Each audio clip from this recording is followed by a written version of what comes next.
If you need to cancel your Slack subscription, follow these simple steps to ensure the process is completed smoothly. Step 1. Log into Slack. Visit the Slack website and log into your account using your credentials. Make sure you are using the account associated with the subscription you wish to cancel. Step 2. Access billing settings. Once logged in, click on your workspace name in the top left corner. From the drop-down menu, select Administration, then choose Billing to access your billing settings. Step 3. Review subscription details. In the billing section, review your current subscription details. This will help you confirm that you are in the correct workspace and understand the plan you are on before proceeding to cancel.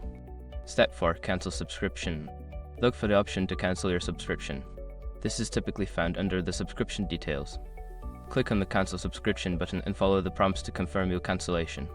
Step 5. Confirm cancellation. After submitting your cancellation request, you should receive a confirmation message. Check your email for a confirmation from Slack regarding the cancellation to ensure it has been processed successfully. Once you have completed these steps, your Slack subscription will be cancelled. If you have any further questions or need assistance, consider reaching out to Slack support for help.